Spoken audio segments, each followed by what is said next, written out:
السلام علیکم ناظرین، ڈسکور دی ورلڈ میں آپ کو خوش آمدید۔ آج ہم منگولیا کے بارے میں بتانے والا ہے۔ منگولیا جیسے اکثر ابدی نیلے آسمان کے سرزمین کہا جاتا ہے، مشرقی ایشیا کا ایک وسیع اور متنوع ملک ہے۔ یہاں دریافت کرنے کے لیے کچھ تفصیلی پہلو ہے۔ منگول کے ایک طویل قبل از تاریخ اور سب سے زیادہ قابل ذکر تاریخ ہے۔ ان ایک لوگ جو وسطی ایشیا میں تیسری سے پہلی صدی قبل مسیح میں رہتے تھے، ہو سکتا ہے کہ ان کے آباء و اجداد ہوں۔ ہانہ بدوش قبائل کے ایک متحدہ منگول ریاست 13 صدی عیسوی کے اوائل میں چنگیز خان نے تشکیل دی تھی، اور اس کے جانشین نے ایک وسیع سلطنت کو کنٹرول کیا، جس میں چین، روس، وسطی ایشیا اور مشرق وسطیٰ کا بیشتر حصہ شامل تھا۔ منگول سلطنت بالآخر منہدم اور الگ ہو گئی، اور 1651 سے شمالی منگولیا کو چنگ مانچو چین نے نو آبادیت بنا دیا۔ 1911-12 میں منگولیا میں چنگ کی حکمرانی کے خاتمے کے ساتھ منگولیا کی مذہبی رہنما بوگٹ گیگن یا جاوزہ اندامبا کو بوگت خان یا سربراہ مملکت کا اعلان کیا گیا۔ اس نے منگولیا کی آزادی کا اعلان کیا، لیکن چین کے زیر تسلط صرف خود مختاری حاصل کی گئی۔ 1919 سے قوم پرست انقلابیوں نے سوویت مدد کے ساتھ منگولیا پر دوبارہ قبضہ کرنے کی کوشش کرنے والے چینی فوجوں کو نکال باہر کیا، اور 1921 میں انہوں نے حملہ اور سفید روسی گھڑ سوار دستوں کو نکال باہر کیا۔ 11 جولائی 1921 کو پھر انقلاب کی سالگرہ کے طور پر منایا جانے لگا۔ منگول عوامی جمہوریہ کا اعلان نومبر 1924 میں کیا گیا تھا، اور منگول کے دارالحکومت جو بوگٹ گیگن کے مرکزی خانقاہ پر مرکز تھا کا نام تبدیل کر کے اولنتنبار سوخیرو رکھ دیا گیا۔ 1921 سے لے کر 1980 کی دہائی کے آخر تک منگولیا ایک فارٹی ریاست تھی جو سوویت یونین سے قریب سے جڑی ہوئی تھی۔ اس نے سوویت یونین سے تکنیکی، اقتصادی اور فوجی مدد حاصل کی، اور عام طور پر سیاسی اور اقتصادی معاملات اور سوشلسٹ معاشرے کی تعمیر میں سوویت رہنمائی کی فروغ کی تھی۔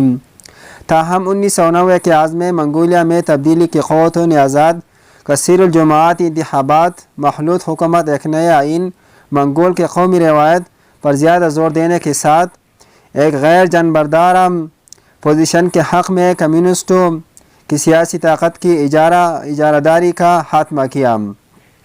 بین الاقوامی تعلقات میں اور مارکیٹ کے معیشت میں تبدیلی۔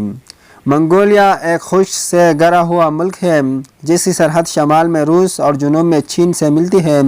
یہ اپنے وسیع میدان و صحراؤں بشمول گوبی صحرا، پہاڑ اور قدیم جھیلوں کے لیے جانا جاتا ہے۔ منگولیا میں خانہ بدوشوں کا بھرپور ورثہ ہے اور روایتی طرز زندگی اب بھی رائج ہے۔ منگولیا کے لوگوں کی ایک منفرد ثقافت ہے جس کا زمین سے گہرا تعلق ہے اور مہمان نوازی پر بہت زور ہے۔ سرکاری زبان منگول ہے جو سیریل رسم الخط میں لکھی جاتا ہے، تاہم آپ کو معلوم ہوا کہ بہت سے لوگ خاص طور پر منگولیا کا سب سے بڑا اولان باتار شہر ہے اور ثقافتی اقتصادی مرکز کے طور پر کام کرتا ہے۔ لندن خاکہ نیشنل ہسٹری میوزیم کا دورہ کریں اور متحرک بازاروں کو دیکھیں۔ منگولیا اپنی شاندار قدرتی خوبصورتی کے لیے جانا جاتا ہے۔ صحرائی گوبی اپنی وسیع ٹیلوں اور منفرد جنگلی حیات کے ساتھ دیکھنا ضروری ہے۔ دیگر قدرتی پرکشش مقامات میں مسبل جیل اور انتہائی پہاڑ شامل ہیں۔ ولا يحيطون بشيء من علمه إلا بما شاء وسع كرسيه السماوات والأرض ولا يؤوده حفظهما وهو العلي العظيم۔ منگولیا گھوڑا کی سواری سے لے کر ٹریکنگ، اونٹ کی سواری، یہاں تک کہ موسم سرما کھیل جیسے کتے کے سلیڈنگ اور آئس سکیٹنگ تک بیرونی سرگرمیاں پیش کرتا ہے۔ منگولیا کے روایتی پکوان جیسے بوجی، پکوڑے، کشور، تلے ہوئے گوشت کی فرائی اور عراق گڑی کا خمیر شدہ دودھ آزمائیں۔ کھانا خانہ بدوش طرز زندگی کی عکاسی کرتا ہے۔ منگولیا میں درجہ حرارت کے شدید تبدیلیوں کا سامنا ہے۔ گرمیاں گرم ہوتی ہے جبکہ سردیاں بہت ٹھنڈی ہو سکتی ہیں۔ اپنے موسم کے ترجیحات کے مطابق اپنے سفر کا منصوبہ بنائیں۔ یاد رکھیں منگولیا ایک وسیع ملک ہے اور منزلوں کے درمیان سفر کرنے میں وقت لگ سکتا ہے۔ کسی بھی ضروری اجازت نامے کے حصول سمیت مناسب منصوبہ بندی ضروری ہے۔